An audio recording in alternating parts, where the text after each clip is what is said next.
So hello am back. पहले आप अपने से सिर्फ क्वेश्चन को, पूरे क्वेश्चन को रीड करिए एंड ट्राई करिए। होपफुली आपने ट्राई किया। अब मैं आपको बताता हूँ कि किस तरीके से हम इस क्वेश्चन को रीड करेंगे या स्टडी करेंगे। पहले मैं आपके सामने फॉर्मली एक बार क्वेश्चन को रीड करता हूँ, आपको मैं समझा देता हूँ, then I will tell you the concepts.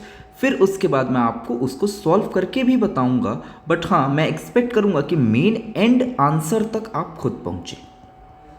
ठीक है, चलिए स्टार्ट करते हैं कि a bowl of the shape having parabola, a cross section is being filled with a liquid of pipe at a constant volume flow rate। ये जो parabolic shape है इसको मैं यहाँ से क्यू मीटर क्यूब पर सेकेंड से फिल कर रहा हूँ। At the base of the bowl a small hole of area small A is present in where the liquid is coming out of it. यहाँ पर हम देख सकते हैं एक छोटा सा एरिया है, यहाँ से आपका लिक्विड क्या हो रहा है, बाहर आ रहा है। ठीक है, in steady state when the height of the liquid in the bowl becomes constant। ये देखो यहाँ पर उसने स्टेडी स्टेट को डिफाइन कर दिया। टेक्निकली अगर वो ये वाली लाइन नहीं भी लिखता, अगर ये सारी लाइन वो नहीं लिखता, तो भी मुझे समझ में आना चाहिए था कि स्टेडी स्टेट का मतलब क्या है। मतलब ये होगा कि जितना वॉल्यूम यहाँ से एंटर कर रहा है उतना ही वॉल्यूम यहाँ से लीव भी करना चाहिए। उस समय पर यहाँ की जो हाइट है वो फिक्स हो गई है, वहाँ पर वो हाइट कांस्टेंट हो गई है, अदरवाइज इसकी हाइट कंटिन्यू बढ़ती रह जाती। ठीक, तो the incoming liquid for the pipe is stopped. तो जिस समय ये हाइट आपको मिला उस समय पे मैंने इसको भेजना बंद कर दिया, ये बिल्कुल भी नहीं है।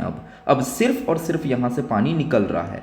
तो इस पर्टिकुलर जीरो पर t इक्वल टू 0 पर कितना पानी निकलेगा, क्यू पानी निकलेगा, क्यू मीटर क्यूब पर सेकेंड। बट कुछ समय बाद धीरे धीरे ये फ्लो रेट घटता जाएगा बिकॉज वेलोसिटी विल चेंज। तो the time after which height of the liquid becomes half is this much. जब उसकी हाइट h/2 हो जाएगी उस समय पर आपको बताना है कि यहाँ पर जो P लिखा है उसका डबल कितना है। होपफुली आप इस क्वेश्चन को समझ गए। Give this problem a try. Just know कि यहाँ पर सिर्फ इतने ही कॉन्सेप्ट्स लगेंगे कि इक्वेशन ऑफ कंटिन्यूटी है a1v1 इक्वल टू a2v2, जितना पानी एंटर करेगा उतना ही पानी लीव करेगा। एंड बर्नौलीज इक्वेशन कि total energy per unit volume remains constant. Give this problem a try, then look into my solution. एक ब्रीफिंग के लिए मैं आपको एक बार बेसिक एक्सप्लेन कर दूं कि आपने शायद ऐसा क्वेश्चन किया होगा, आपके क्लास में ये कराया गया होगा कि एक टैंक है जिसकी हाइट h है, जो कि टॉप तक फिल्ड है, कि बॉटम पे हमने एक छोटा सा होल किया। तो what is the time to empty the tank. ये टॉपिक आपने पढ़ा होगा आपके क्लास में। तो मैं आपको सजेस्ट करूंगा कि इस टॉपिक को एक बार रिवाइज कर लीजिए एंड उसके बाद वापस इस चीज़ के ऊपर आइए, क्योंकि ये इससे थोड़ा सा ऊपर ही लेवल का है, but at least you will get the idea कि how to solve the problem. Please try. Okay, hopefully आपने सॉल्व किया होगा। अब हम आ जाते हैं सॉल्यूशन पे। तो जैसा हमको सवाल में बोला कि पहले सबसे पहले हम कैपिटल H कैलकुलेट कर लेते हैं, वो टाइम जब हमको स्टेडी स्टेट अचीव हो चुका होगा। स्टेडी स्टेट अचीव हो चुका होगा मतलब जितना पानी यहाँ से आ रहा है उतना ही पानी यहाँ से जा रहा है। फिर से वही सवाल, जितना पानी आ रहा है उतना जा रहा है। अरे ये तो मुझे इक्वेशन ऑफ कंटिन्यूटी लग रहा है, a1v1 इक्वल टू a2v2 या av is equal to constant.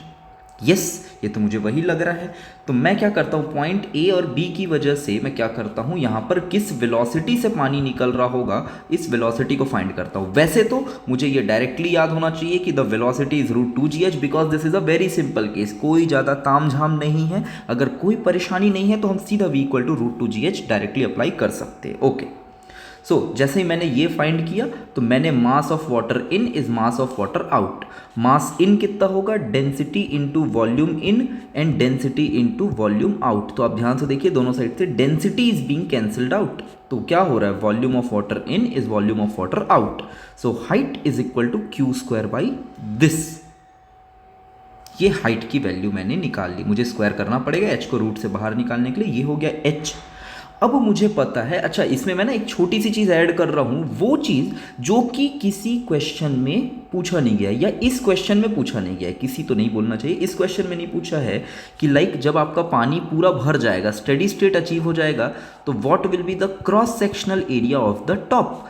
It will be pi this radius का स्क्वायर, बट आप ये आर स्क्वायर की वैल्यू कहाँ से लाएंगे, तो h इज इक्वल टू के आर स्क्वायर, इसको आप यूज़ कर सकते हैं। ये पूछा भले ही नहीं गया इस क्वेश्चन में, बट माइट भी आपसे मल्टीपल करेक्ट में पूछा जाए। खैर, हम टॉपिक पे वापस आते हैं। तो यहाँ तक मुझे समझ में आ गया कि कितना पानी निकल रहा है। तो अगर आपको सॉल्व करना है तो यहाँ पर ये आपका फाइनल कंडीशन है। इसके बाद मैं आपसे सजेस्ट करूँगा, आपको कि स्ट्रांगली सजेस्ट करूँगा कि यहाँ पे इस लाइन को एक्सप्लेन करने के बाद आप प्लीज़ इसे खुद से बनाइए। आइए देखिए क्या बोल रहा है कि जितना पानी, पहले पानी किस हाइट तक था, पहले पानी आपका h हाइट तक था, अब वो धीरे धीरे घटते घटते घटते अब वो इस लेवल पर है, अभी उसकी हाइट कुछ y है। डेफिनेटली यहाँ से कुछ तो पानी निकल जाएगा। पानी निकलने की जो स्पीड होगी दैट विल बी √2GY।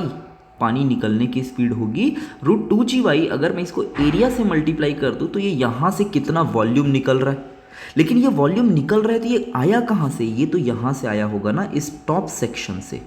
मतलब हमारा जो y हाइट है वो कितना घटा होगा, वो घटा होगा dy। कितने देर में घटा होगा, dt टाइम में। तो यही आपको समझना है कि जो dy हाइट है, छोटी सी हाइट जो कम हुई, कितने देर में, dt देर में उतना ही पानी यहाँ से निकला। दैट इज यहाँ का a1 v1 is equal to a2 v2। यहाँ की नीचे की वेलोसिटी √2GY, ये a, यहाँ पर का पाई एक्स स्क्वायर dy/dt। जैसे ही आपने ये लिखा, further is simply mathematics. Mathematics लिए मैं एक स्टेप आपको और एक्सप्लेन करता हूँ कि as y is equal to k x square, तो यहाँ पर आपके पास एक्स स्क्वायर है, x square can be written as y/k। इसे मैंने क्या किया, यहाँ पर रिप्लेस किया y/k, इस एक्स स्क्वायर को। देन आप जैसे ही इसको कैंसिल करेंगे, y से ये कैंसिल हुआ, √y। Further is simple mathematics. मैं आपको शो करता हूँ कि सबसे पहले हमने क्या किया, सारी चीज़ों को इस साइड और ये dt को हमने इधर ले गया। तो सारी चीज़ ये रहा dt, y dy integration, basic integration. क्योंकि इसके सामने एक माइनस साइन है। अच्छा, ये माइनस साइन क्यों है, because this y is decreasing है, इसलिए यहाँ पर हमने क्या किया, एक माइनस साइन लगाया है। ओके, अब इस माइनस साइन को अगर मैं इंटीग्रेशन के अंदर ले आऊँ तो क्या होगा, जो भी आपके लिमिट्स हैं, लिमिट्स विल इंटरचेंज। तो h से h/2, this is the value. Further is simply integration, √y का इंटीग्रेशन करेंगे, y की power 1/2 + 1 upon 1/2 + 1, that will be this. And उसके बाद लिमिट्स पुट करना है। सिंपल लिमिट्स पुट करके इस h की वैल्यू, यहाँ पर जो हमने h लिखी है उस h की वैल्यू आप रिप्लेस करेंगे। That is pure mathematics. Mathematics करने के बाद you will get this as p। ये जो लास्ट वैल्यू है, this value comes out to be 6। अब क्योंकि ये इंटीजर टाइप में पूछा गया है, तो इंटीजर में पूछे जाने की वजह से there is a very high possibility कि जैसे ही आपके पास 6 आया, हो सकता है आप 6 को टिक करके आ जाओ, 6 को बबल कर जाओ। बट नहीं, वहाँ पर आपको ध्यान देना है कि आंसर आपसे पूछा गया है 2p। 2p is nothing but 12, इसका डबल। तो होपफुली आप यहाँ तक पहुँचे होंगे। मैंने पूरे क्वेश्चन को स्टेप बाय स्टेप डिटेल्ड में मैंने सॉल्व किया है। पहले आप कोशिश करिए, जरूर अपने से कोशिश करिए कि आफ्टर दिस स्टेप आप पूरा का पूरा इक्वेशन खुद से सॉल्व करें। बट अगर नहीं हो पाया है तो कोई बात नहीं, मैं जहाँ पर भी आप अटके, मैंने क्या किया, वहाँ पर आपके लिए स्टेप्स पूरे डिटेल में लिखे हुए हैं। रिविजिट करिए एंड सारे स्टेप्स को देखकर जहाँ पर भी आप अटके वहाँ पर एक बार फिर से सॉल्व करके देख लें। चलिए, थैंक यू। यहाँ तक से मिलते हैं फिर नेक्स्ट वीडियो में। Have a nice day, nice preparation.